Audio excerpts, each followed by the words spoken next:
जी बिस्मिल्लाहिर्रहमानिर्रहीम।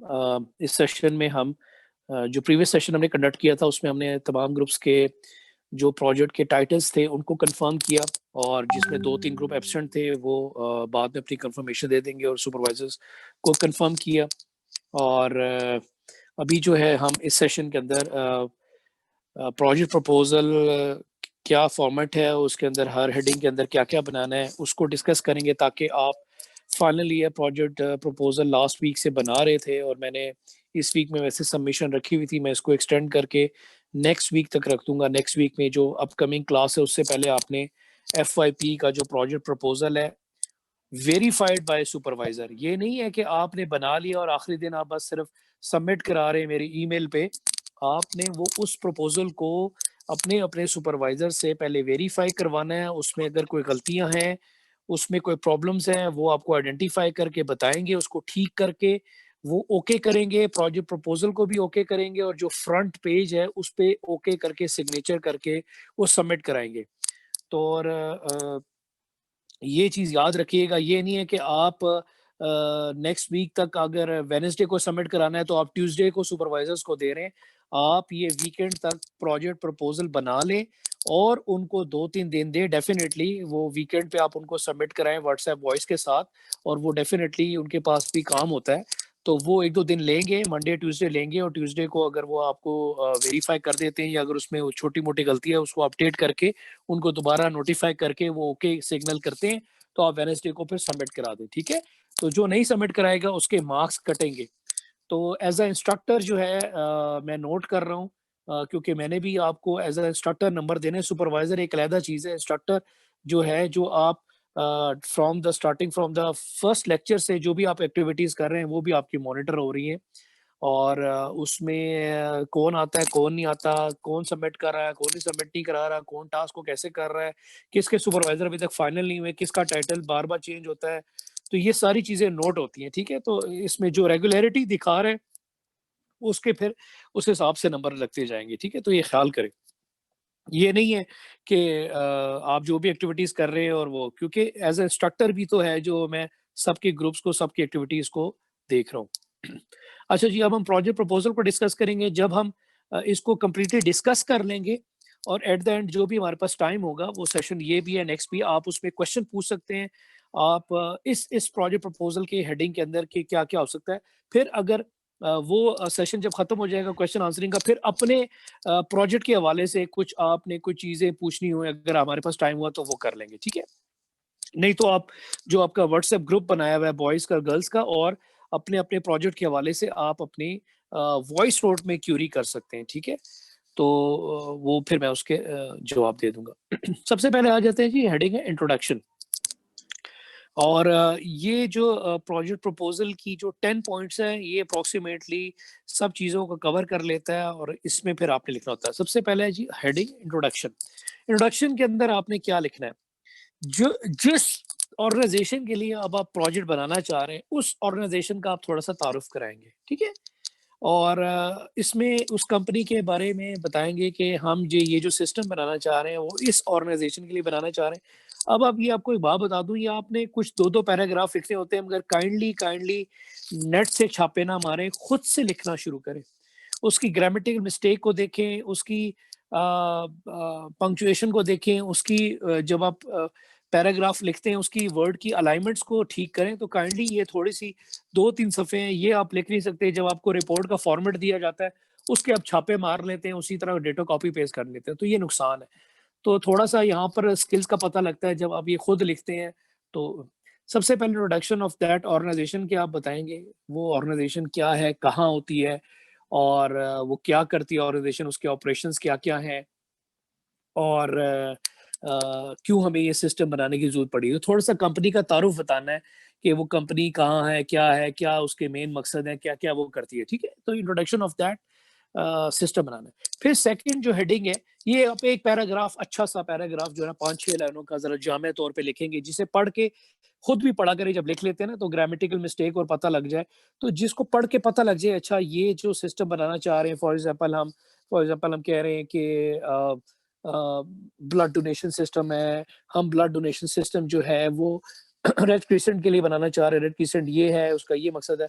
थोड़ा-सा आपने जब ऑर्गेनाइज़ेशन को स्टडी किया होता है या आप उसकी प्रोफ़ाइल पढ़ते हैं या अगर उनके पास कोई सिस्टम नहीं है, आप उसको ऑटोमेट करना चाह रहे हैं या अगर मैनुअल है उसको ऑटोमेट करना चाह रहे हैं या अगर कोई सिस्टम है उसको और इम्प्रूव करना चाह रहे हैं, तो उसके बारे में भी आपको थोड़ी-सी गाइडलाइन फ्रॉम द रिसोर्स या फ्रॉम द क्लाइंट मिल सकती है या फ्रॉम द जो भी उनकी ब्रोशर्स वगैरह उनसे मिल सकती है, तो वो थोड़ा-सा देख लिया करें, उसको अच्छे तरीके से लिख लिया करें।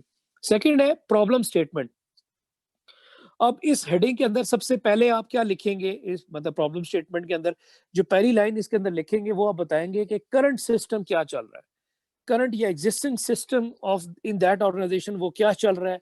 अगर तो आप अगर मैनुअल है तो आप लिखेंगे कि मैनुअल सिस्टम चल रहा है और उसको हम वेब बेस पे करना चाह रहे हैं, या मैनुअल सिस्टम है तो हम उसको एक डेस्कटॉप एप्लीकेशन बनाना चाह रहे हैं। अगर मैनुअल है तो अगर कोई सिस्टम नहीं, हम उसके एंड्रॉइड ऐप बनाना चाह रहे हैं। जिस तरह भी जो लोगों के प्रोजेक्ट्स चल रहे हैं, कईयों के एंड्रॉइड बेस्ड है, कईयों के डेस्कटॉप एप्लीकेशन है, कईयों के वेब बेस्ड है, इस तरह। तो करंट सिस्टम एग्जिस्टिंग सिस्टम क्या है, फिर आप उस एग्जिस्टिंग सिस्टम के अंदर बताएँगे।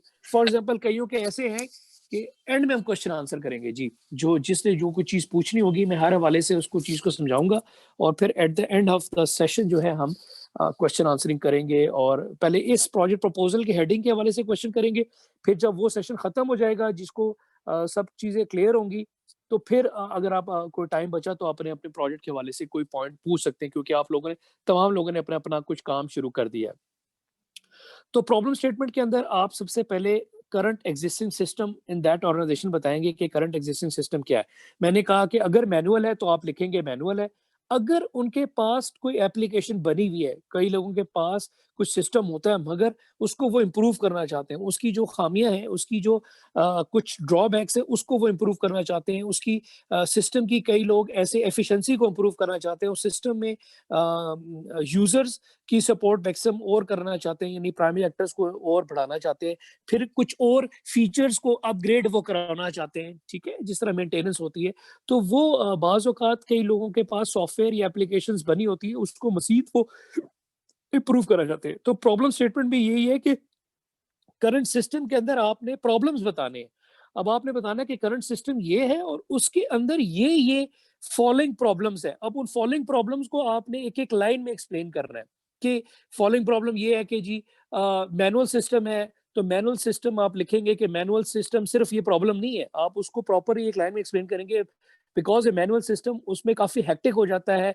हर काम जो है मतलब हाँ, मैनुअल होता है तो हाथों से लिखना होता है ना, कोई पैरों से तो नहीं लिखना होता। तो मैनुअल हेक्टिक हो जाता है because of entering manually into that register और जो फाइलिंग बेस्ड है और उसमें से सर्चिंग करना बड़ा प्रॉब्लम हो जाता है, डाटा को रिट्रीव करना बड़ा प्रॉब्लम हो जाता है और रिपोर्ट्स या डिसीजन मेकिंग बड़ी प्रॉब्लम हो जाता है। अप टू डेट रिकॉर्ड का बड़ा प्रॉब्लम होता है, रिकॉर्ड को मेंटेन करने का बड़ा प्रॉब्लम हो जाता है, रिकॉर्ड लॉस्ट होने का खतरा होता है, बेशुमार और प्रॉब्लम है। तो जो आपको बताए जा सकते हैं मैनुअल सिस्टम के, तो आप कोशिश ये करें कि जो प्रॉब्लम है, जो उस ऑर्गेनाइज़ेशन को फेस करना पड़ रही है, बाज़ ज़ात देखें कि क कई लोगों का कोई सिस्टम नहीं, आप उनके लिए वेब बेस्ड सॉल्यूशन बनाना चाह रहे हैं।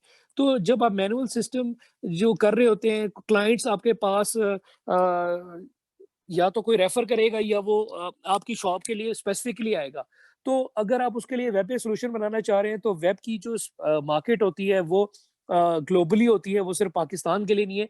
कोई भी किसी को भी कहीं से भी पिच कर सकता है, मीन्स उनकी वेबसाइट पे आ सकता है, उसको ऑर्डर दे सकता है। अगर आपने ऑर्डर ऑनलाइन रखा हुआ है, डिलीवरी का सिस्टम रखा हुआ है या ऑनलाइन पेमेंट का रखा हुआ है, तो उससे accessibility, reachability towards that client, towards that owner वो बढ़ जाती है, ठीक है?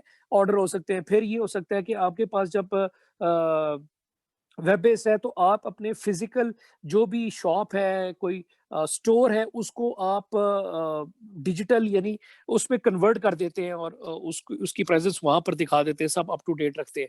तो बेशुमार जो प्रॉब्लम्स हैं ओनर्स के वो आप स्टडी करें कि जेन्युइन अगर आप क्लाइंट के लिए कर रहे हैं ना 80-90% लोग क्लाइंट्स के लिए काम कर रहे हैं। तो वो बताएँगे आपको कि हम अगर मैनुअल काम कर रहे हैं तो हम इसको क्यों एक ऑटोमेट बनाना चाहते हैं, क्यों एक डेस्कटॉप या क्यों एक वेब बेस या क्यों एक ऐप बनाना चाहते हैं, उसके ये हमें प्रॉब्लम्स दरपेश थे और इसको हम इम्प्रूव करके हम एक प्रपोज्ड सिस्टम बनाना चाह रहे हैं, तो कोशिश करें कि प्रॉपरली लिखें। एक पैराग्राफ में नहीं लिखना प्रॉब्लम सिस्टम, एक्जिस्टिंग सिस्टम को आप पैराग्राफ में लिख सकें, फिर आप बता सकते हैं कि उस एक्जिस्टिंग सिस्टम में ये सर्टेन फॉलोइंग प्रॉब्लम्स हैं। अब ये जो मैं लेक्चर रिकॉर्ड करके रख रहा हूँ, ये जो लेक्चर आपने बाद में भी अगर सुनना है आपने, डेफिनिटली ये लेक्चर यहाँ पर काफ़ी नहीं है। जब आप इसको बैठ के प्रोजेक्ट्स के लिए कुछ पॉइंट्स बनाते हैं अपने टाइटल को सामने रख के और इस लेक्चर को दोबारा सुन के, तब आप जब साथ-साथ सुनते भी जाएँ और अपने प्रोजेक्ट के टाइटल को सामने रखे हुए एक रफ ड्राफ्ट एफआईपी तो आप बनाएँगे फाइनल वर्ज़न ड्राफ्ट, तो पेपर वर्किंग को या रफ ड्राफ्ट को हमेशा मेरी वो कहते हैं ना कि एक अच्छी इंस्ट्रक्शन में याद रखें कि मैं भी अभी भी रफ वर्किंग करता हूँ, रफ ड्राफ्ट करता हूँ और फिर मैं इसको नीट फेयर करता हूँ। तो हमेशा फर्स्ट स्टेप में आप फेयर पे बैठ जाएँ और आपको कुछ पता ही ना हो तो बड़ा प्रॉब्लम है। तो रफ ड्राफ्ट बनाएँ और उसको साथ-साथ आइटरेट करते हुए नेक्स्ट लेवल पे आप उसको फाइनल करें, इस तरह इम्प्रूवमेंट होती है। तो फिर आ जाती है heading propose system. Proposed, purpose नहीं, ये प्रपोज्ड का मतलब है आप क्या बताना चाह रहे हैं। इसकी हेडिंग प्रपोज सिस्टम ही बता सकते हैं और आप इसकी हेडिंग न्यू सिस्टम ही बना सकते हैं। तो एक ही हेडिंग रखें जो चीज़ चल रही है और उससे फिर सिंक्रोनाइज़ेशन आ जाती है। प्रपोज सिस्टम का मतलब है आप सॉल्यूशन क्या प्रोवाइड कर रहे हैं।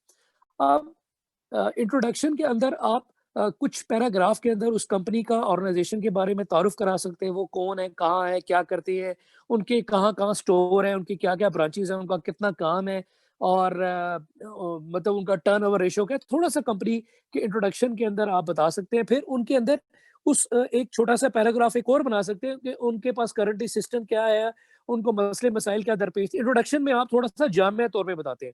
मगर जो नेक्स्ट हेडिंग है सेकंड और थर्ड उसमें प्रॉब्लम स्टेटमेंट है तो उसमें सिर्फ प्रॉब्लम बताएँगे। थर्ड पॉइंट है प्रपोज सिस्टम तो उसमें सिर्फ आप बताएँगे कि इसमें बताएँगे कि हम ये जो इस ऑर्गेनाइजेशन के लिए उसमें हम ये वाला सिस्टम सजेस्ट करते हैं कि पहले मैनुअल था, हम इनको सजेस्ट ये करते हैं कि एक वेब बेस्ड सॉल्यूशन बनाएँ और वेब की प्रेजेंस रख के ये अपने जो भी प्रॉब्लम्स हैं उसको इसको सॉल्व कर सकते हैं। जब आप बताएँगे प्रपोज सिस्टम तो आप बताएँगे कि ये वेब बेस्ड सॉल्यूशन है और उसके थोड़ा-सा उसको लिंक अप कर देंगे उसमें क्या-क्या होगा, ठीक है? फिर आप आ जाएँगे इसके अंदर हेडिंग आ जाएगी 4th कि benefits of the proposed system, ठीक है? ये एक अलग हेडिंग है, क्योंकि प्रपोज्ड सिस्टम और बेनिफिट्स ऑफ प्रपोज्ड सिस्टम ये आप एक हेडिंग बना के भी कर सकते थे, मगर मैंने अलग-अलग इसलिए कर लिया कि स्पेसिफिकली पता लग जाए कि करंट सिस्टम ये था, एक्जिस्टिंग सिस्टम ये था, प्रपोज्ड हम उनको ये बना के दे रहे हैं, उसमें ये है और नंबर 4 हेडिंग जब आप देंगे कि बेनिफिट्स उसके क्या-क्या है। अब आप उसमें ये देखें कि जो नंबर 2 में प्रॉब्लम्स थे ना, वो आपने ओवरकम करने और वो इसके प्लस पॉइंट होने चाहिए, उसको जब आप ओवरकम करेंगे। फॉर एग्ज़ाम्पल हमने प्रॉब्लम स्टेटमेंट में कहा कि जनाब मैनुअल काम है और मैनुअल जब फाइलिंग बेस में रिकॉर्ड को एंटर करना होता है, बड़ा हेक्टिक हो जाता है। तो जब आप उसको कंप्यूटराइज़ या ऑटोमेट कर देते हैं, तो वो आपका प्रोसेस फिर भी आसान हो जाता है। फॉर एग्ज़ाम्पल अगर बार-बार आपने वो रिकॉर्ड को लिखना है, एंटर करना है, तो वो एक दफ़ा जब वो रिकॉर्ड एंटर हो जाता है या डाटा सेव हो जाता है, तो उसको आप ईज़िली सर्च और रिट्रीव और अगर बिलिंग करनी है, तो वो ईज़िली आप उसको बाय बाय सिंगल क्लिक या by writing a simple code या बाय वो जो स्कैनर के थ्रू जो है ईज़िली आप उसकी इन्फॉर्मेशन को रिट्रीव कर सकते हैं। तो benefits of the propose system का मतलब ये है कि आप जो प्रॉब्लम स्टेटमेंट में जो एग्जिस्टिंग सिस्टम में जो फ्लॉज थे वो आपने अब ओवरकम करने हैं और जो न्यू सिस्टम आप सजेस्ट कर रहे हैं वो उसमें फिर आपने बताना है कि जो न्यू सिस्टम है वो उसमें सर्चिंग आसान है, रिकॉर्ड एंटरिंग और रिकॉर्ड को सेव करना आसान है, रिट्रीवल करना है इंफॉर्मेशन को, सर्चिंग इज रिट्रीवल बेसिकली, फिर उसमें रिपोर्टिंग आसान है और इंफॉर्मेशन को एक्सेस करना सिक्योर्ड है और बेशुमार आप बेनिफिट्स बता सकते हैं। तो वो सॉलिड सॉलिड बेनिफिट्स बताने हैं जिसका इम्पैक्ट आपको ज़्यादा बेच सके। फिर और बेनिफिट्स क्या हो सकते हैं जब आप एक अच्छा सॉल्यूशन देते हैं, तो उससे फिर आपकी बिज़नेस की जो डिसीजन मेकिंग है वो बड़ी अच्छी हो जाती है। जो आपने डिसीजन मेकिंग करनी फॉर एग्जांपल मैं मिसाल देता हूँ, अगर आपने मतलब आपने आगे से भी सप्लायर्स कंपनीज को माल अगर आप प्रोवाइड कर रहे हैं, कोई आप प्रोडक्ट्स उनको दे रहे हैं, तो वो बाज़ औक़ात कैश आपको फुल कंप्लीट पे नहीं करते, वो क्रेडिट पे भी आपको देते हैं। मगर फॉर एग्जांपल 2 लाख का अगर उन्होंने आपसे कोई आपके आगे से बिज़नेस से लिया है, तो आपको लाख दे रहे हैं, लाख आपका क्रेडिट पे चल रहा है, उधार पे। तो अब आप ये भी जब आपके पास मैनुअल सिस्टम होता है तो उसपे ऑटोमैटिकली कैलकुलेशन करना, प्लस माइनस करना, इट्स टाइम कंज्यूमिंग। और अगर कोई ऑर्डर लेके आ रहा है कोई किसी कंपनी से या प्रोडक्ट लेके आ रहा है तो उसे कितना देना है, कितना दे चुके हैं, कितना हमारा उधार है, तो वो मैनुअली करना सम टाइम जो है बड़ा वो प्रॉब्लम हो जाता है। तो अगर आपके पास एक सॉल्यूशन सॉफ्टवेयर पड़ा हुआ है तो हर वक़्त वो आपको डिसीजन मेकिंग कर रहा होता है और आपको गाइड अप टू डेट कर रहा होता है कि क्या करना है।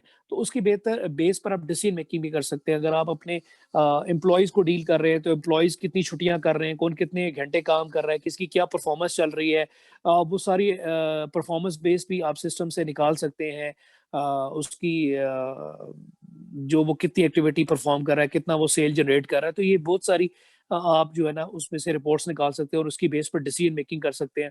डेली की सेल परचेज़ देख सकते हैं, एक्सपेंस देख सकते हैं, एक्सपेंस कितना था, इनकम कितनी जनरेट हुई। तो कोशिश करें जो अगर कुछ इस तरह के लोग काम कर रहे हैं वो एक्सपेंस और इनकम, अर्निंग, सेल, तो वो काफ़ी अच्छी इसपे से फाइनेंशियल असेसमेंट और फाइनेंशियल रिपोर्ट्स निकाल सकते हैं और अपना प्रॉफिट वगैरह भी एक डेली बेसिस पे निकाल सकते हैं, मंथली बेसिस पे और ईयरली बेसिस पे निकाल सकते हैं कि हमारा एक्सपेंस कितना और इनकम कितनी है। तो बेनिफिट्स अच्छे होने चाहिए और वो भी बेनिफिट्स ऑफ न्यू सिस्टम जो है आप उसको line by line, points by points लिखें और उसको ईज़िली अच्छे एक्सप्लेन करें। ये नहीं है कि कहानी करने के लिए आप सिर्फ रस्मन 3-4 पॉइंट्स लिख लें जो आपको रिपोर्टों में मिल रहे हैं या जो टेम्पलेट पे। खुद से लिखें, जो उस नए सिस्टम से बेशुमार जो बेनिफिट्स जुड़े हुए हैं, वो बनाएँ, वो लिखें, उससे क्या फ़ायदा हो सकता है। फिर जो आप सिस्टम बना रहे हैं डेफ़िनिटली उससे क्लाइंट्स को क्या बेशुमार फ़ायदा हो रहा है, खुशहाली आ रही है, अर्निंग पॉइंट से आ रही है, अगर उसके कस्टमर ज़्यादा बढ़ रहे हैं, बिज़नेस उसका ग्रो कर रहा है और उसको उसका टर्नओवर का मतलब होता है उसको इन टर्म्स ऑफ कैश उसका टर्नओवर अगर इंक्रीज़ हो रहा है अर्निंग पॉइंट ऑफ व्यू से, तो ये सारे उसके बेनिफिट्स हैं, जो उसको नए सिस्टम से उसको मिल रहे हैं। तो ये लाज़मी नहीं है कि आपने सिर्फ 4 पॉइंट लिख दिए बेनिफिट्स के और आप बस खत्म कर दें। जितने अच्छे से अच्छे बेनिफिट्स मिलते हैं, वो लिखें। फिर अगर आप बेनिफिट्स भी लिख रहे हैं, तो ऊपर जो प्रॉब्लम्स थे ना, तो वो भी अच्छी तरह हाइलाइट करें। ये नहीं कि 4 रस्मन प्रॉब्लम्स आप बता दें कि जी वो मैनुअल काम तो हेक्टिक होता है जी, मैनुअल में रिकॉर्ड को ढूँढना अगर किसी इन्फॉर्मेशन को वो बड़ा मुश्किल होता है जी, टाइम वेस्टेज होती है और जो है यही 4 बातें सब दुनिया लिख रही होती है। इससे हट के भी जो ऑर्गनाइज़ेशन जिस नेचर की कंपनी है, उनको बेशुमार उनसे फिर प्रॉब्लम्स होते हैं। फॉर एग्ज़ाम्पल क्लाइंट्स को वह राब्ता नहीं कर सकते, कोई अपग्रेड जो उनके स्टोर में और उनके बिज़नेस में कोई नई चीज़ आई है, वो क्लाइंट तक उसकी रसाई नहीं है, वो क्लाइंट्स तक इन्फॉर्म नहीं कर सकते। डेफ़िनिटली मैनुअल है, तो बेशुमार चीज़ें हैं, वो प्रॉब्लम्स जो फेस कर रहे होते हैं, उन प्रॉब्लम्स को ओवरकम करने के लिए वो चाहते हैं कि अच्छे से अच्छा सिस्टम बनाएँ। तो कोशिश करें कि तसल्ली से बैठ के आप और ग्रुप मेंबर्स जो है, जो अगर क्लाइंट भी है या अगर आप खुद भी वर्किंग कर रहे हैं तो उनके साथ करके आप ईज़िली इसको बना सकते हैं। जी, तो आगे बढ़ते हैं और सबसे जो इम्पोर्टेंट है इस पूरे प्रोजेक्ट प्रपोज़ल में सबसे जो इम्पोर्टेंट पॉइंट है that is number 5th point that is called a survey analysis. ये लोगों को समझ नहीं आ रहा होता कि ये क्या है और क्या मतलब हम इसमें क्या लिखना है और क्या करना है।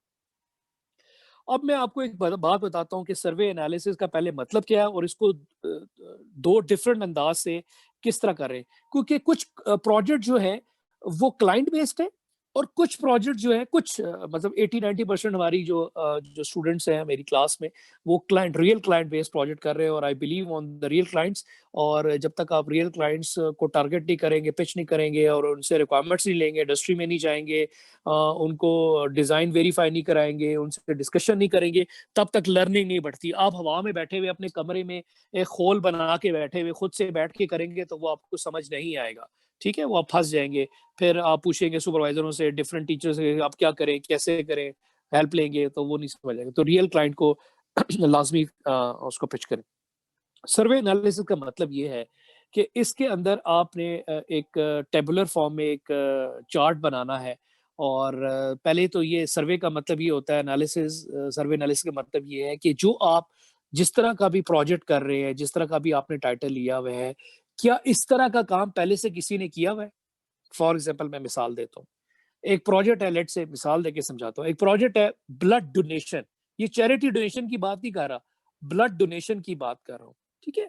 ब्लड डोनेशन सबको पता है, खून आप अतिया करते हैं, आपने लाइफ में अतिया किया होगा, खून अतिया किया होगा और अगर नहीं भी किया होगा तो उस प्रोसेस से आप गुज़रे होंगे।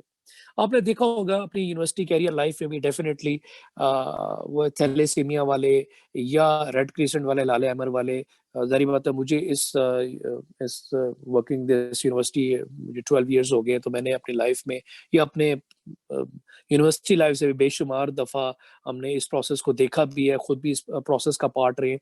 तो वो लोग आते हैं, अपना कैंप लगाते हैं और उससे पहले उन्हें पब्लिसिटी की होती है या एक ब्रोशर बना दिया होता है कि हम इस दिन कैंप करेंगे, तो जिसने खून अतिया करना है, तो वो तो फिर साथ-साथ अपने वो लैब्स के बंदे भी लाते हैं कि सबसे पहले स्क्रीनिंग होती है। ये नहीं है कि हर बंदा आके में ब्लड डोनेट करेगा, उसकी पहले स्क्रीनिंग होती है।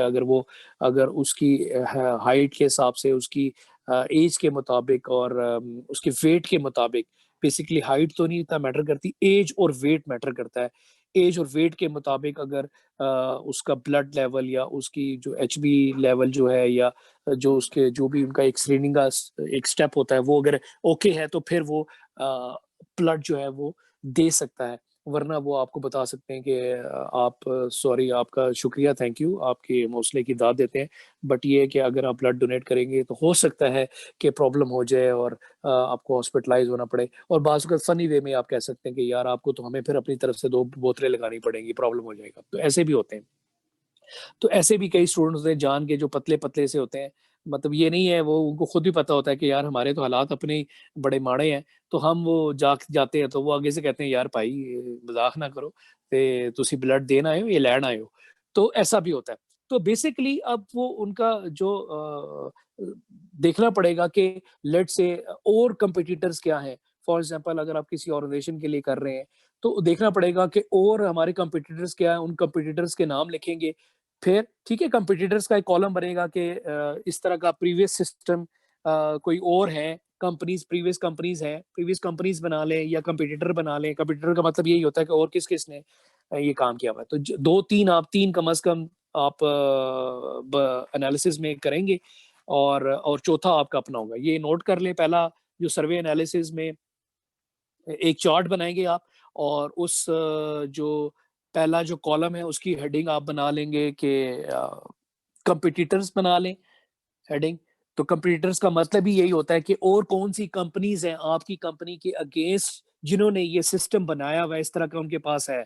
फॉर एग्ज़ाम्पल अगर कोई बुटीक के लिए कर रहा है तो और डेफ़िनिटली वेब बेस्ड सॉल्यूशन या ऑनलाइन बुटीक्स के बेशुमार कोई ऑनलाइन स्टोर होंगे, वो देखें कौन-कौन से अच्छे हैं या आपके इलाके में ख़ास तौर पे चल रहा है या कुछ ऐसे निकालें जो बहुत अच्छे रिनॉन हैं, बड़े पॉपुलर हैं उस चीज़ को जो जिस चीज़ को आप टारगेट कर रहे हैं। फॉर एग्ज़ाम्पल ब्लड डोनेशन वाले हैं या रेंट अ कार वाले हैं, देखें ऑनलाइन किस-किस के सॉल्यूशन अवेलेबल है, किनके अच्छे हैं। वो कॉम्पिटिटर्स जो 3 कॉम्पिटिटर्स हो गए और 1 आपका हो गया। तो पहला तो कॉलम होगा कि कॉम्पिटिटर कौन-कौन से हैं, ठीक है? फिर ये होगा कि अ, उनके पास आप एक कॉलम बनाएँगे फीचर्स का, ठीक है? फीचर्स का एक कॉलम बनाएँगे और उसके अंदर आप फिर सब कॉलम बनाएँगे कि फीचर्स कौन-कौन से हैं फॉर एग्ज़ाम्पल, ठीक है? फीचर कौन-कौन से हैं, आप फीचर्स के कॉलम बनाना शुरू हो जाएँगे फॉर एग्ज़ाम्पल पहली नंबर से कंपनी है उसके पास कौन-कौन से फीचर्स हैं, दूसरी है उसके पास कौन-कौन से फीचर हैं, तीसरी है उनके पास कौन-कौन से फीचर्स हैं। और चौथा ज़ाहिर बात है आपकी अपनी है अगर है, तो आपके पास कौन-कौन से फीचर्स आप सजेस्ट कर रहे हैं और हैं। तो आप उस पे फीचर्स को टिक कर सकते हैं या टिक करने का मतलब ये है कि ये फीचर अवेलेबल है, एक्सेस है। तो साफ पता लग जाएगा कि किसके पास कौन-कौन से फीचर्स एक्सेसिबल हैं। फिर आपकी जो अपनी प्रोडक्ट है, उसमें आप बता सकते हैं कि न्यू ऐसे कौन से फीचर्स हैं या मॉड्यूल्स हैं जो किसी के पास अभी तक नहीं है। ठीक है?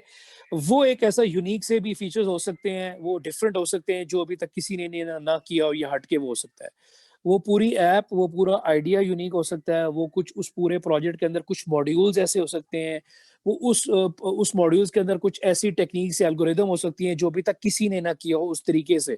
तो ये बड़ी इंपॉर्टेंट चीज़ है, सर्वे एनालिसिस जो लोगों को समझ नहीं आ रहा होता है कि इसमें करना क्या है। ज़ाहिर-सी बात है, जो लेक्चर सुनेंगे या लेक्चर में अवेलेबल है माशाल्लाह 36 की स्ट्रेंथ है और 44 की आपकी टोटल क्लास है, 2-3 लोग 3-4 लोग एब्सेंट हैं।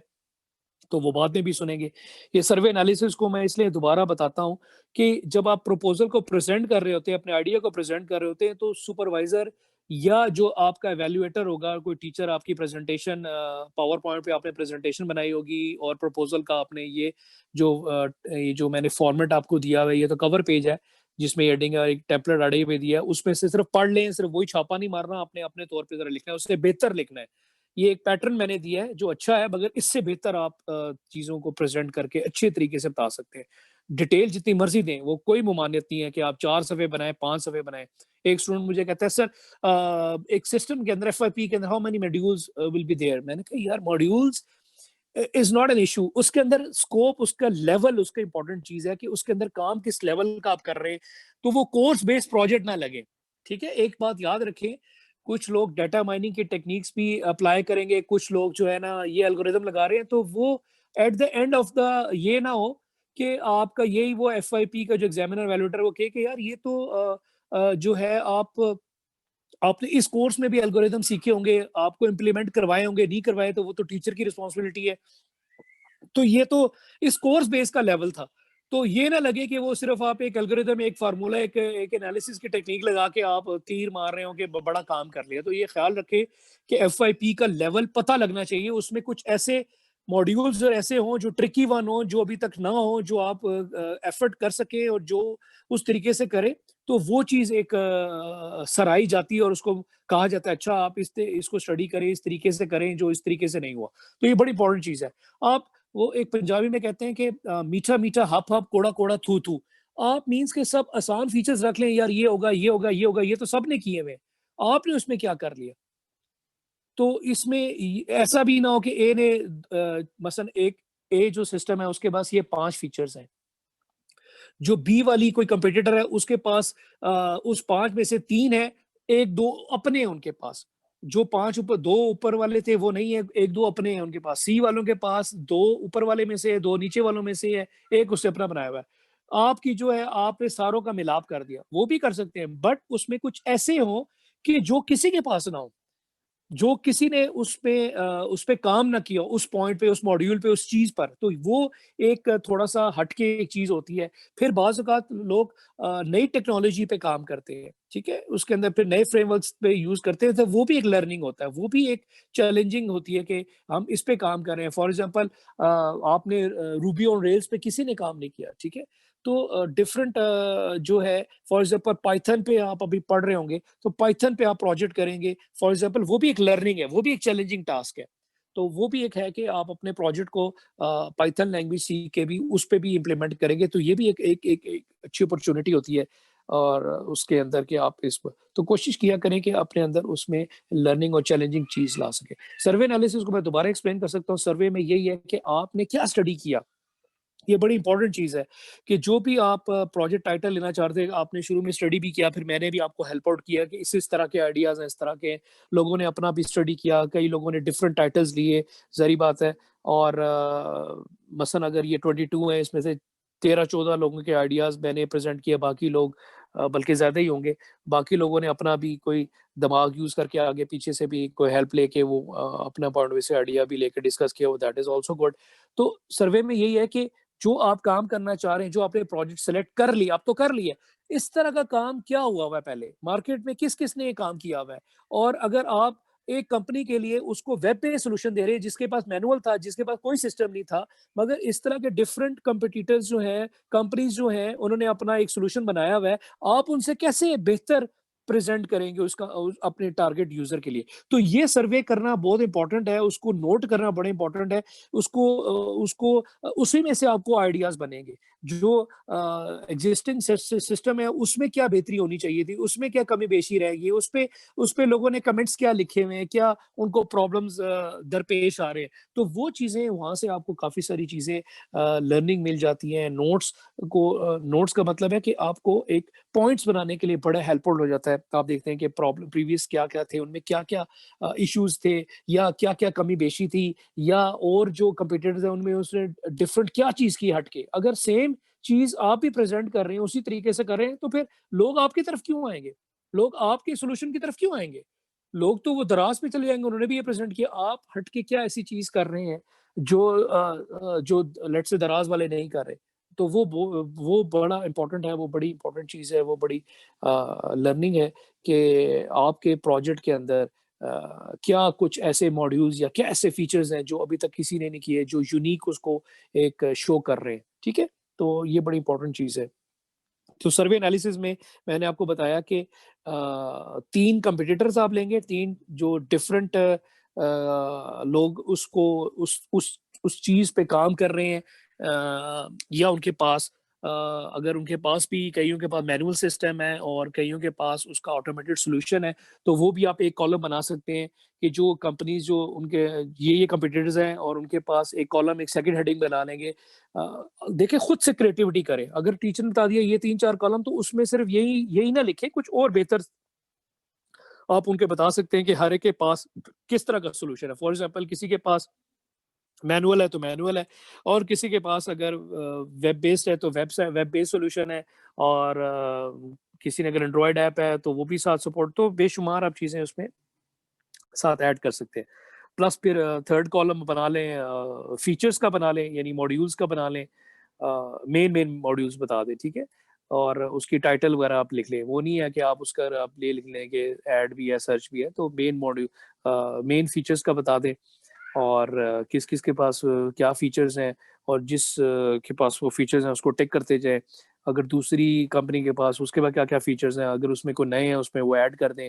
तीसरी के पास क्या-क्या है वो ऐड कर दें, और आपके पास क्या है, आपका जो होगा, आपका जो सॉल्यूशन होगा, आपका जो प्रपोज़ सिस्टम होगा, उसको सब फीचर्स पे घुमाएँ कि आपके पास फिर क्या-क्या होने चाहिए, और आपके अंदर आपके पास इसमें क्या नए फीचर्स या मॉड्यूल्स हैं, जो इसको जुदा करते हैं, जो इसको डिफरेंशिएट करते हैं from other one.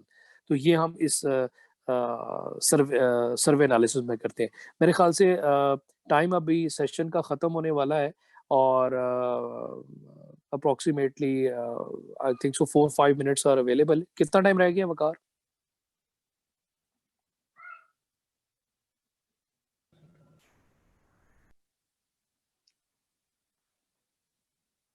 Ji, hello. Okay जी।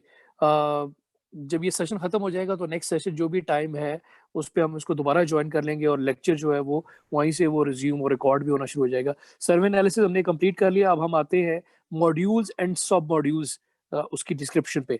तो आपने बेसिकली आइडिया तो बता दिया, हम इस कंपनी के लिए कर रहे हैं, ये इंट्रोडक्शन बता दिया, ये प्रॉब्लम्स थे, ये उसमें मसले-मसाइल थे, ये हम सिस्टम वेब बेस, और ये उसके बेनिफिट्स हो जाएँगे, ये कंपटीटर्स हैं जो इस पे काम कर रहे हैं, उनके पास ये फीचर्स थे, आपने एनालिसिस किया। सर्वे एनालिसिस बड़ा इंपॉर्टेंट है, आप ये लोग नहीं करते। अब आप सर्वे एनालिसिस जब आप इस पे आप सोचेंगे ना कि अच्छा अब हमने ये भी देखना है कि इस उस उसके स्टडी करने से आपको फ़ायदा होगा। वो फ़ायदा ये होगा कि जब जो अपने आप सिस्टम काम कर रहे हैं, आप देखेंगे, सर्च आउट करेंगे कि इस तरह के सिमिलर प्रोजेक्ट्स या इससे मिलते-जुलते या इससे अच्छे या इससे पुअर वन कौन से हैं, किस तरह से हैं। तो जी, ओके। किस तरह के हैं, और इसमें किस तरह के लोगों ने क्या-क्या सॉल्यूशंस दिए हैं, उस सॉल्यूशंस को फिर आप एक्सप्लोर करेंगे, उसको नोट करेंगे। यानी अगर कोई वेब बेस्ड सॉल्यूशन है, तो वो खोलेंगे, आप उसको फीचर्स के चेक करेंगे कि वो कस्टमर्स को क्या प्रोवाइड कर रहे हैं, क्लाइंट को क्या दे रहे हैं, और क्या उनको फैसिलिटी दे रहे हैं, प्रोवाइड कर रहे हैं, और उनके पास क्या-क्या फीचर्स हैं।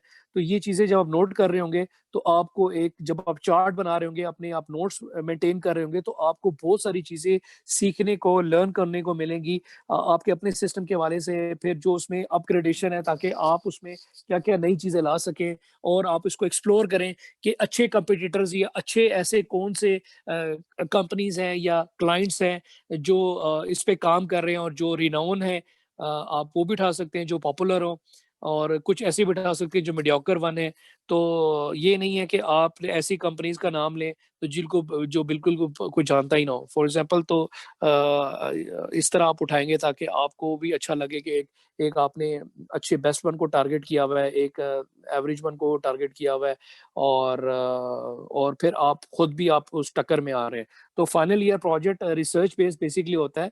रिसर्च बेस्ड का मतलब ये होता है कि आप थोड़ा-सा रिसर्च सर्वे वगैरह ये भी करते हैं कि क्या टाइटल, क्या सिस्टम अच्छे से अच्छा बनाएँ, या उसके अंदर हम क्या एक इनोवेटिव लेके आ सकें, ऐसा फीचर जो अभी तक ना किसी ने किया हो। तो वो आपको डिफरेंशिएट करता है among among other competitors product, ठीक है? तो कोशिश ये करनी है कि एज़ अ कंप्लीट एक प्रोडक्ट बनाना है। जो भी बनाए वो एक फाइनल शेप में जब आए उसको कंप्लीट करें, उसको एरर और बग से पाक करें, फ्री करें और उसको एक एज़ अ कंप्लीट प्रोडक्ट बनाएँ ताकि आप उसको क्लाइंट को लॉन्च या डिप्लॉय भी कर सकें। तो मेरी कोशिश अल्हम्दुलिल्लाह ये होता है कि जितने भी मैंने प्रोजेक्ट्स पहले कराए हैं वो अल्हम्दुलिल्लाह सक्सेसफुल प्रोडक्ट की तरफ गए हैं और वो क्लाइंट ने एग्ज़ीक्यूट भी किए हैं और उसमें फार्मास्यूटिकल के प्रोडक्ट थे, स्कूल ऑटोमेशन जो इसका स्कूल मैनेजमेंट सिस्टम वो प्रोडक्ट्स थे और उसमें हमारी यूनिवर्सिटी के लास्ट टाइम के 2 प्रोजेक्ट्स थे मेडिकल बिलिंग से रिलेटेड और इसके अलावा बेशुमार और थे। तो जो भी कोशिश करेंगे वो उसको एज़ अ कंप्लीट प्रोडक्ट बनाएँ और वो रेडी रेडी कहते हैं ना फिट फॉर यूज़ होना चाहिए। ठीक है जी, इंशाल्लाह मॉड्यूल्स एंड सब मॉड्यूल्स की डिस्क्रिप्शन से यहाँ से नेक्स्ट सेशन हम शुरू करेंगे। अभी हम सेशन एंड होने वाला है और नेक्स्ट सेशन जो है वो 1:15 पे स्टार्ट हो जाएगा और मॉड्यूल्स एंड सब मॉड्यूल्स क्या-क्या है, कैसे करना है और उसके बाद फिर नेक्स्ट पॉइंट्स जो 5-6 रह गए वो डिस्कस करेंगे और फिर आपके जो कोई प्रॉब्लम्स हैं, कोई क्वेश्चन्स हैं, कोई चीज़ पॉइंट पूछना है तो वो हम सेशन ओपन सेशन करेंगे वन बाय वन। ठीक है जी? यहाँ पर हम इस सेशन को अभी दोबारा से रिज़्यूम फिर कर लेंगे। Thank you very much. कर रहे थे लास्ट टाइम मॉड्यूल्स एंड सब मॉड्यूल्स की बात कर रहे थे और मॉड्यूल्स एंड सब मॉड्यूल्स की बात कर रहे थे और ये मेरा बेटा भी मेरे साथ आ गया जी, लेक्चर सुनने के लिए बाबा का। अच्छा जी, तो मॉड्यूल्स एंड सब मॉड्यूल्स की बात कर रहे थे और इसमें क्या बताना है डेफ़िनेटली आप अपने जो भी आपके प्रोजेक्ट है उसके स्टार्टिंग फ्रॉम नंबर 1 से मॉड्यूल्स लेके उसके सब मॉड्यूल्स लेके फॉर एग्ज़ाम्पल हर मॉड्यूल के अंदर डेफ़िनेटली सिक्योरिटी मैनेजमेंट का मॉड्यूल लाज़मी होगा। सिक्योरिटी से मतलब है कि उसमें आपने लॉगिन करना है, चेंज पासवर्ड वगैरह करना है या लॉगिन से पहले अगर साइन अप अगर आपके पास है तो वो साइन अप है और अगर आपके ऐसा एक मॉड्यूल है जो यूज़र मैनेजमेंट से रिलेटेड है कि नए यूज़र क्रिएट करना है, वो भी हो सकता है। फिर आप इसके अंदर डिफरेंट मॉड्यूल्स बता सकते हैं। आपने डेफ़िनेटली सॉफ्टवेयर इंजीनियरिंग का कोर्स पढ़ा है, यूएमएल का कोर्स मेरे से पढ़ा है, तो मॉड्यूल्स एंड सब मॉड्यूल्स की आप एक्सप्लेनेशन बड़ी अच्छी तरीके से जानते हैं। और आप मॉड्यूल्स एंड सब मॉड्यूल्स के जब आप एक्सप्लेन कर रहे होंगे यानी आपने प्रपोज़ल में लिखा होगा तो उसको वन लाइन में आप उसको एक्सप्लेन भी कर सकते हैं। हर फीचर को एक्सप्लेन ना करें, उस पूरे मॉड्यूल को अगर एक्सप्लेन कर दें, वो ज़्यादा अच्छी बात है। रिक्वायरमेंट्स की बात नहीं कर रहा। उसको थोड़ा एक्सप्लेन करना क्योंकि जब आप प्रपोजल में प्रोजेक्ट प्रपोजल की प्रेजेंटेशन में अपने मॉड्यूल्स का सबसेक्शन आएगा तो आपने मॉड्यूल्स को रश नहीं करना यानी जब प्रेजेंट करते हुए भागना नहीं है कि ये मॉड्यूल है उसको एक्सप्लेन भी करना है कि इसके अंदर क्या क्या चीजें किस किस तरीके से होंगी। ठीक है, तो मॉड्यूल्स एंड सब मॉड्यूल्स की ब्रेकअप आपने बतानी है और आप उसको इस तरह से भी ब्रेकअप कर सकते हैं। नेक्स्ट हेडिंग जिस तरह प्राइमरी एक्टर्स हैं तो प्राइमरी एक्टर्स आपको सब पता है कि primary actors are those actors which are directly interacting with the system, जिन्होंने इस सॉफ्टवेयर या सिस्टम को यूज करना है। तो प्राइमरी एक्टर्स जो भी हैं आप उस तरह अपने प्रोजेक्ट्स को मॉड्यूल्स और मॉड्यूल्स को ब्रेक डाउन कर सकते हैं कि आपके अगर लेट्स से सिंगल अगर यूजर है तो वो आप ये बनाएंगे, अगर मल्टीपल यूजर्स हैं और किस किस यूजर्स के कौन कौन से मॉड्यूल्स और क्या क्या फीचर्स उसका एक्सेस करने वाले थे, उस तरह भी आप ब्रेक डाउन करके बता सकते हैं, तो वो भी अच्छा है। तो जिस तरह आपको कंफर्टेबल लगे बेहतर है। तो ओवरऑल सिस्टम के एक्टर्स भी बता सकते हैं, मॉड्यूल्स और मॉड्यूल्स ब्रेक डाउन करके बता सकते हैं। फिर किस एक्टर्स के किस-किस तरह के मॉड्यूल्स एक्सेस हैं, वो भी आप बता सकते हैं। तो जो इम्पोर्टेंट है, जो ऐसे आपके मॉड्यूल्स और मॉड्यूल्स हैं जो कि यूनिक से हैं, उस पे आप टाइम लगाएँगे। जब आप प्रेज़ेंट तो जो ऐसे आपके मॉड्यूल फीचर्स हैं जो यूनिक हैं, जो ईज़िली अंडरस्टैंडेबल है या सबके पास होते हैं अवेलेबल वो सबको समझ आ जाते हैं। आपने टाइम उस चीज़ पे लगाना है एक्सप्लेन करते हुए जो आपके ऐसे फीचर्स हैं जो कि यूनिक हैं, जो अभी तक किसी ने उस फीचर्स पे उन ऑप्शंस पर काम नहीं किया हुआ। तो वो आपने एक्सप्लेन करना है, उसकी मेथोडोलॉजी, इसको तरीकाकार आप समझा सकते हैं, वो इंटरेस्टिंग होंगे। Add user, search user, update user, report of user generation ये सब करते हैं। देखिए ऐड, सर्च, अपडेट के अलावा अगर आप कोई चीज़ें नहीं बताएँगे तो जो भी प्रेज़ेंटर है, सुपरवाइज़र है, जो वैल्यूएटर है वो कहेगा यार ये ऐड, सर्च, अपडेट के अलावा बताओ, ऐड, सर्च, अपडेट के अलावा बताओ। तो आप उन मॉड्यूल्स या ऐसे फीचर्स पर आप तवज्जो या हाइलाइट डालते हैं, उस अपने प्रोडक्ट की जो यूनिक होता है, क्योंकि कई सुपरवाइज़र आपको ऐसे कह सकते हैं, यार ठीक है हमने देख लिया एड सर्च अपडेट, इसके अलावा कुछ ऐसा फीचर या ऐसा मॉड्यूल बताओ जो खुद से या हट के इससे चीज़ से हट के हो। तो वो थोड़ा-सा हाइलाइट आपने करनी है या उस पे आपने रोशनी ज़्यादा डालनी है या आपने उस पे ज़्यादा एक्सप्लेनेशन बतानी है, ठीक है? मॉड्यूल्स और मॉड्यूल्स होने के बाद आप फिर प्राइमरी एक्टर्स होने के बाद जो इम्पोर्टेंट चीज़ नेक्स्ट हेडिंग आ जाती है, नंबर 8 पे आ जाती है, दैट इज़ फ्रंट एंड या back and, tools and technologies आप क्या यूज़ कर रहे हैं, ठीक है? तो टूल्स एंड टेक्नोलॉजीज़ की हेडिंग के अंदर फिर आपके 2 हेडिंग सब हेडिंग आ जाती है, कि आप अपने इस प्रोजेक्ट के अंदर फ्रंट एंड टूल क्या यूज़ कर रहे हैं और बैक एंड टूल क्या यूज़ कर रहे हैं, ठीक है? ये इस पे क्लियर ज़रा सुन भी लें और देख भी लें कि फ्रंट एंड टूल वो है जिसमें आपने कौन से टूल को यूज़ करके आप एक सॉल्यूशन बना रहे हैं, ठीक है? आप कौन-सी इस पे टेक्नोलॉजी को इस्तेमाल कर रहे हैं। तो फॉर एग्जांपल अगर आप front end ASP dot net using C sharp और फ्रेमवर्क इसका 3.0 या इससे और फ्रेमवर्क जो है वो यूज कर रहे हैं, तो वो आप फ्रंट एंड टूल में बताएंगे। बैक एंड का मतलब होता है कि आपने इस एप्लीकेशन के पीछे बैक एंड पे डेटाबेसिस क्या यूज किया हुआ है। तो फ्रंट एंड टूल क्या यूज कर रहे हैं एज अ डेवलपमेंट, और कौन से टूल्स यूज़ कर रहे हैं आप, वो बता सकते हैं, और जो भी और अदर टूल यूज़ कर रहे हैं वो आप बता सकते हैं कि हम ये टूल्स को यूज़ कर रहे हैं इस प्रोजेक्ट के अंदर। तो क्लियरली कई लोगों को नहीं पता होता बैक एंड और फ्रंट एंड क्या है, तो फ्रंट एंड और बैक एंड को डिफरेंशिएट करना सीखें। फ्रंट एंड टूल्स आपने कौन-कौन से यूज़ किए हैं, और सिर्फ नाम नहीं बताना, उसके साथ-साथ आगे आपने version, for example SQL server है, तो आप अगर बैक एंड पे लिख रहे हैं एसक्यूएल सर्वर यूजिंग, तो आप बताएँगे एसक्यूएल सर्वर 2010 यूज़ कर रहे हैं, एसक्यूएल सर्वर 2015 कौन-सा एडिशन, ये सारी चीज़ें बताएँगे, ठीक है? तो ये भी सारी चीज़ें क्लियर होनी चाहिए फ्रंट एंड और बैक एंड के। फिर last but not the least फिर आगे चीज़ आ जाती है system design approach and process model used. Process models कौन-सा यूज़ करें, और मैं आपको बता दूँ जब आपका प्रोजेक्ट प्रपोज़ल कंप्लीट हो जाएगा, तो मैं आपको एफवाईपी की एक बेस्ट रिपोर्ट है जो अच्छी अभी तक पिछले सेमेस्टर में गुज़री है, उससे आपने अच्छी और बनानी है, तो वो मैं एज़ अ टेम्पलेट आपके साथ शेयर करूँगा। बल्कि दूसरे जो कोऑर्डिनेटर्स हैं उनको भी मैं कहूँगा कि कोशिश करें कि इस पैटर्न को ही लेके चलें, और वो अच्छी रिपोर्ट बनाई गई है, उसमें गलतियाँ कम से कम है, गलतियाँ उसमें भी होंगी मगर कम से कम है। और फिर कोशिश करनी चाहिए जो सुपरवाइज़र्स हैं, कोशिश करनी चाहिए जो सुपरवाइज़र्स हैं, वो उसमें से बेहतर रिपोर्ट बनवा सकें, और उसमें जो है गलतियाँ आइडेंटिफ़ाई करके उसमें से करेक्ट करवा सकें। तो उसमें भी काफ़ी गलतियाँ जो पहले थी, सबमिट हुई थी, उसमें से काफ़ी गलतियाँ ठीक करके वो रिपोर्ट अच्छी बनाएगी। जो भी प्रोजेक्ट दे के ग्रेजुएट हुए मेरे स्टूडेंट, हसनैन वगैरह का ग्रुप था, जिन्होंने यूनिवर्सिटी के लिए मेडिकल बिलिंग सिस्टम एक बड़ा अच्छा प्रोडक्ट बनाया, और वो यूनिवर्सिटी यूज़ कर रही है। उसमें भी थोड़े से अभी उनको बग्स कोई प्रॉब्लम फ़ील हो रही है, बट वो वो आके स्टूडेंट्स को रिज़ॉल्व कर देंगे एज़ अ मेंटेनेंस के तौर पे। तो प्रोसेस मॉडल जो है वो ज़्यादातर जो है हम रफ प्रोसेस मॉडल यूज़ करते हैं। आपको पता है कि रफ में 4 फ़ेजेज़ है, इंसेप्शन है, एलैबोरेशन है, कंस्ट्रक्शन है, ट्रांज़िशन है, और हम P1 में 2 फ़ेजेज़ को कवर करते हैं, इंसेप्शन और एलैबोरेशन को। अच्छा, ये एक बड़ा अलविया है कि रफ यूज़ कर रहे हैं और फिर हम साथ कहते हैं कि जी एनालिसिस और डिज़ाइन, क्योंकि हमारे मोस्ट ऑफ द जो फैकल्टी मेंबर्स हैं या और जेनेरिकली जो भी अगर माशरे में जाएँ, तो वो टर्म्स वही फ़ेजेज़ की वो यूज़ कर रहे होते हैं, एनालिसिस, डिज़ाइन, इम्प्लीमेंटेशन और टेस्टिंग। तो कोशिश ये करें कि मैंने तो वैसे आपको वो analysis design based heading heading supervisors के कहने पर, डिफरेंट टीचर्स के कहने पे कर दी थी, क्योंकि लोगों को नहीं पता होता इंसेप्शन क्या चीज़ है, एलैबोरेशन क्या चीज़ है। अंदर आर्टिफैक्ट कौन-कौन सी फ़ेज़ में क्या-क्या आर्टिफैक्ट होने चाहिए, तो वो भी काफ़ी लोगों को उसमें फिर आइडिया नहीं था। तो वो मैंने आइडिया आपको फिर इसलिए मैंने फिर एनालिसिस डिज़ाइन किया। तो आप उसके जो टाइटल हैं वो इसी तरह इंसेप्शन लिख रहे हैं और एलैबोरेशन। तो इंसेप्शन के अंदर क्या-क्या चीज़ें हैं, या एलैबोरेशन के अंदर क्या-क्या चीज़ें हैं,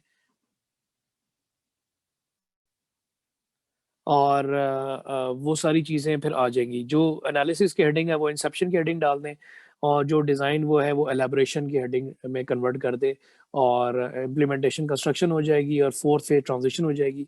और अगर आप प्रोजेक्ट मैनेजमेंट का सेक्शन अलहदा करना चाहते हैं, जो प्रोजेक्ट मैनेजमेंट से रिलेटेड आर्टिफैक्ट्स हैं, वो सॉफ्टवेयर प्रोजेक्ट चार्टर है, क्योंकि अगर आप रियल क्लाइंट के लिए काम कर रहे हैं तो प्रोजेक्ट चार्टर जो होगा वो आप जब बनाएँगे तो वो साइन भी करेंगे सारे स्टेक होल्डर, यानी आपकी आपके टीम मेंबर भी साइन करेंगे, आपका क्लाइंट भी आपका जिसके लिए आप काम करना चाह रहे हैं वो भी साइन करेगा, आपका प्रोजेक्ट सुपरवाइज़र भी उसमें साइन करेगा, ठीक है? तो वो एग्रीमेंट आपको पता है वो एसपीए में आपने आर्टिफैक्ट पढ़ा था, उसको बनाया भी था, वर्ड का एक डॉक्यूमेंट है, तो वो चार्टर प्रोजेक्ट चार्टर का डॉक्यूमेंट है, फिर उसमें एसडीपी है, फिर उसमें रिस्क मैनेजमेंट है, फिर उसमें डब्ल्यूबीएस है। वर्क डाउन स्ट्रक्चर है, उसमें 4-5 प्रोजेक्ट मैनेजमेंट से रिलेटेड है, वरना तो प्रोजेक्ट मैनेजमेंट का कोर्स पढ़ना ही बेकार है। तो आपने जो अगर आपने सॉफ्टवेयर डेवलप प्लान या वर्क डाउन स्ट्रक्चर या गैंट चार्ट भी बनाना है, तो डेफ़िनिटली आप अभी से ही प्लानिंग करते हैं कि P1 से आप पूरे सेमेस्टर कब से स्टार्ट हुआ, कब से आपने क्या-क्या लिया, वीक वाइज़ आप क्या-क्या चीज़ें कर रहे हैं, मैंने आपको एक वो शेड्यूल भी दिया हुआ है। आप उसके अंदर आपने क्या-क्या डॉक्यूमेंट्स बनाने हैं, फॉर एग्ज़ाम्पल प्रपोज़ल आपने नेक्स्ट वीक तक करना है, तो उसके बाद एनालिसिस वो आपको 5 हफ़्ते दिए गए हैं, वो भी डेडलाइन आपके पास है। उस एनालिसिस में आपके आपके आर्टिफैक्ट भी लिखे हुए हैं कि आपने 5-6 आर्टिफैक्ट कौन-कौन से बनाने हैं, जो भी जितने भी आर्टिफैक्ट्स हैं, वो कब-कब, किस-किस तरीके से बनाने हैं। अगर हर वीक भी आप एक आर्टिफैक्ट टारगेट करें, तो आप ईज़िली बना सकते हैं। कौन बनाएगा आपके ग्रुप मेंबर से, किस तरह बनाना है, कब नेक्स्ट चलना है और आपने वो याद पड़ा होगा डब्ल्यूबीएस में टास्क डिपेंडेंसीज़ कि स्टार्ट टू स्टार्ट करना है या फिनिश टू स्टार्ट करना है, तो किस तरह डिपेंडेंसीज़ को टास्क को लेके आगे चलेंगे। तो ये सारा प्लान है और इसी तरह फिर आप 8 सेमेस्टर की इम्प्लीमेंटेशन वो नेक्स्ट अ, में प्लानिंग करते हैं but initial of the start of the project भी आप प्लान कर सकते हैं कि कैसे-कैसे करेंगे। तो वो जो कोर्स पढ़े हैं उनका प्रैक्टिकल फ़ायदा प्रोजेक्ट मैनेजमेंट का जो फ़ायदा है वो आपके एफआईपी के अंदर ग्रुप में भी आ सकता है कि ग्रुप कोऑर्डिनेशन कैसे करनी है, प्रोजेक्ट को एक्टिविटीज़ को लेके कैसे चलना है। तो ये इस पे टाइम आगे ज़ाया ना करें और सारी चीज़ें एक शेड्यूल के मुताबिक बनाएँ भी और उसको लेके भी चलें। ठीक है? और प्रोसेस मॉडल तो रप हो गया और सिस्टम डिज़ाइनिंग एनालिसिस जो अप्रोच हम जो डिज़ाइन की अप्रोच यूज़ करते हैं definitely object oriented analysis and design approach हम यूज़ कर रहे हैं, ठीक है? तो object oriented analysis and design and UML approach follow कर रहे हैं। यूएमएल डेफिनिटली आपने पढ़ा भी है कि वो बताती है कि अगर आपने सिस्टम को जो भी आपका प्रोजेक्ट है उसको आप कैसे यूएमएल को फॉलो करते हुए उसके स्ट्रक्चर को, उसके उसके प्रिंसिपल्स को, उसकी डायग्रामिक नोटेशंस को, उसकी कन्वेंशंस को फ़ॉलो करके कैसे आप सिस्टम को एक एनालाइज़ कर सकते हैं, उसको विजुअलाइज़ कर सकते हैं, कैसे उसको डिज़ाइन और डेवलप कर सकते हैं। तो यूएमएल ही एक कन्वेंशन, एक तरीकाकार बताता है। यूएमएल की जो अप्रोच है, एक टेक्नीक आप समझ लें, एक अप्रोच समझ लें, आपने पढ़ा भी है और साथ-साथ आप जो है object oriented analysis and design way से आप सिस्टम को डिज़ाइन और डेवलप की तरफ लेके चलेंगे, ठीक है? तो अगर आप object oriented analysis design approach use कर रहे हैं, तो आपने definitely object oriented analysis design approach को यूज़ करते हुए ऑब्जेक्ट ओरिएंटेड प्रोग्रामिंग को यूज़ करना है। अगर आप डेफ़िनिटली जो एंड्रॉयड अगर आप काम कर रहे हैं जावा में काम कर रहे हैं या यूनिटी पे काम कर रहे हैं या डॉट नेट पे काम कर रहे हैं, ये सारे ऑब्जेक्ट ओरिएंटेड हैं। अगर कुछ लोग पीएचपी में काम कर रहे हैं, तो वो स्ट्रक्चर्ड प्रोग्रामिंग लैंग्वेज है। तो वो उसमें फिर अपने सुपरवाइज़र से डिस्कस कर लें, अगर पीएचपी में है, तो पीएचपी में आप फिर स्ट्रेटली और ब्लंटली आप इस तरह नहीं कहेंगे कि हम जो है ऑब्जेक्ट ओरिएंटेड एनालिसिस डिज़ाइन और यूएमएल को फ़ॉलो कर रहे हैं। अगर आप यूएमएल को फ़ॉलो कर रहे हैं, तो यूएमएल यूनिफाइड मॉडलिंग लैंग्वेज और अगर आप बेस्ट प्रैक्टिसेस भी पढ़ते हैं, तो वो ऑब्जेक्ट ओरिएंटेड या कंपोनेंट बेस्ड अप्रोच को फ़ॉलो करती है। तो पीएचपी एक प्रोसीजर या स्ट्रक्चर्ड लैंग्वेज है। आप उसमें फिर जो है कुछ डॉक्यूमेंट बना के वो उसमें फ्लो चार्ट या डीएफडीज़ लेवल उस पे जा सकते हैं। तो वो अपने सुपरवाइज़र डिस्कस कर लें। अगर कुछ लोग फाइनल ईयर प्रोजेक्ट में पीएचपी को लैंग्वेज को स्ट्रक्चर लैंग्वेज को फ़ॉलो कर रहे हैं, तो उसमें कुछ ये डॉक्यूमेंट्स बना के आप जो है वो फ्लो और डीएफडीज़ लेवल पे भी जा सकते हैं कि डाटा फ्लो डायग्राम्स आपके प्रोसेस की क्या है, क्योंकि वो एक स्ट्रक्चर लैंग्वेज है और स्ट्रक्चर लैंग्वेज आपको बखूबी पता है कि वो फ़ोकस करती है और टारगेट करती है वो प्रोसेसेस पे या उसके फंक्शंस और सब फंक्शंस पे, ठीक है ना? तो ये आपको डेफिनिटली ऑब्जेक्ट ओरिएंटेड के आपके लेक्चर्स में भी है, आपके नोट्स में ही पढ़ा होगा कि what is the difference between structured languages and object oriented languages, ठीक है? Object oriented language is based on objects. तो याद ये बड़ा इंपॉर्टेंट पॉइंट है कि जब आप फ्रंट एंड या back and front end tool बता रहे हैं, तो अगर आप वहाँ पर आप लिख रहे हैं कि जी पीएचपी और यहाँ पर बता रहे हैं कि जी हम तो object oriented analysis design technique use करेंगे और यूएमएल यूज करेंगे, तो ये खुला तजाद आ जाएगा। वो एक सुहेल बड़ाई नहीं कहता था जियो में कि ये क्या ये खुला तजाद नहीं है, तो ये खुला एक तजाद आ जाता है उसमें कि वहाँ पर आप ऑब्जेक्ट लैंग्वेज बात कर रहे हैं और यहाँ पर जो है ना वो स्ट्रक्चर्ड लैंग्वेज को, प्रोग्रामिंग लैंग्वेज को फॉलो कर रहे हैं, तो दोनों सिंक्रोनाइज सेम होने चाहिए, ठीक है? तो दैट्स व्हाई जो आजकल जो इंडस्ट्री में भी काम है वो ऑब्जेक्ट ओरिएंटेड और ऑब्जेक्ट ओरिएंटेड टेक्नोलॉजीज और ऑब्जेक्ट ओरिएंटेड टूल्स पे यूज करते हुए है। और उसके साथ-साथ जो आपने कोर्सेज़ में पढ़ा है कि अगर आप ऑब्जेक्ट ओरिएंटेड पे काम कर रहे हैं, तो साथ-साथ आप यूएमएल और object oriented analysis design technique और उनके ऑब्जेक्ट ओरिएंटेड प्रोग्रामिंग के जो प्रिंसिपल्स हमने पढ़े, उनको भी आपने अप्लाई करना है सिर्फ़, ठीक है? ये सिर्फ़ ज़ुबानी कलामी थ्योरेटिकल बातें नहीं, अब वो वक़्त आ चुका है कि आपने प्रैक्टिकली इन चीज़ों को लेके चलना और काम करना है। Last but not the least, limitation आ जाती है।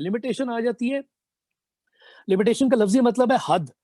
ठीक है? फॉर एग्ज़ाम्पल आप कहते हैं कि आपकी जो प्रोडक्ट है वो एंड्रॉइड बेस्ड है, ठीक है ना?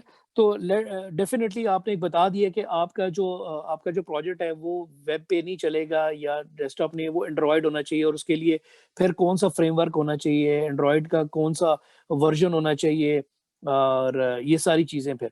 लेट्स से आप कहते हैं कि जी एक लिमिटेशन ये है कि हमने ये प्रोजेक्ट जो है विद इन दैट इतने टाइम फ्रेम में कंप्लीट करना है, ठीक है? एक कंस्ट्रेंट है ना आपके पास, कंस्ट्रेंट और limitation is the same word. आप कंस्ट्रेंट वर्ड यूज कर लें या टाइटल में लिमिटेशन लगा लें, एक ही बात है, एक कंस्ट्रेंट है, ठीक है? और आप बता सकते हैं कि आपकी प्रोडक्ट जो है ये माइक्रोसॉफ्ट बेस्ड है या डेस्कटॉप एप्लीकेशन बेस्ड है या आपके एंड्रॉइड बेस्ड है। फिर आप बता सकते हैं कि ये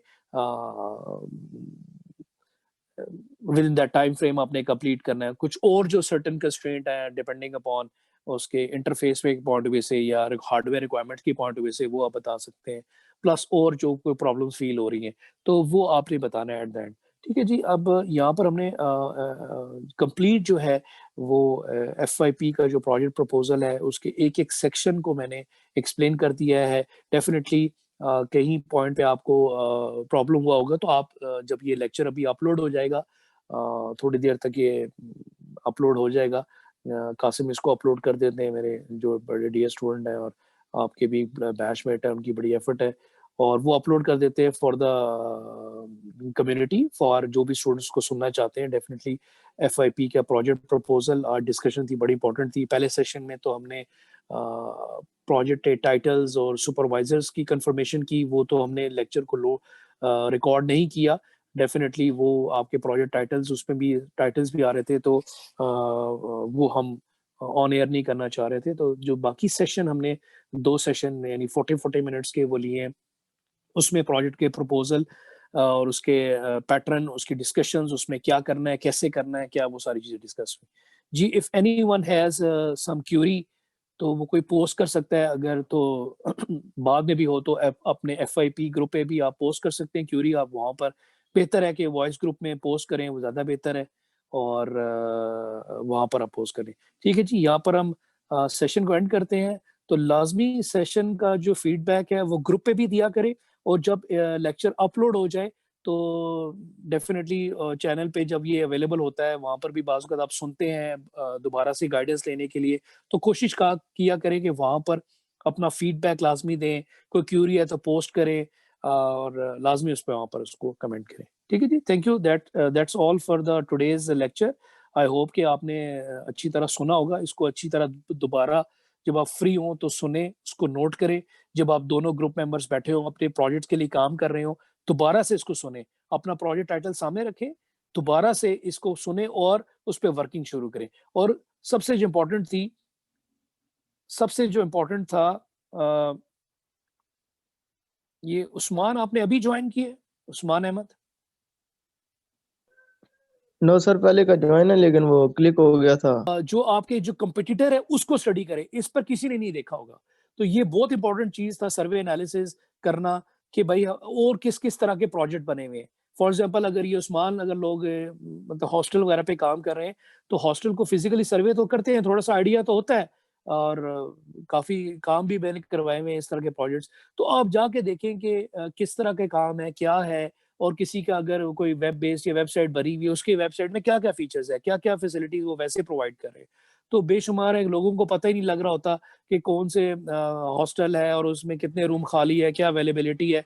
तो अगर वो अवेलेबिलिटी का सेक्शन मॉड्यूल भी डाल दे तो वो बड़ा इंपॉर्टेंट है। तो लोग उस पे जा सकते हैं, देख सकते हैं, वरना लोगों को फिज़िकली हर हॉस्टल के चक्कर लगाने पड़ते हैं।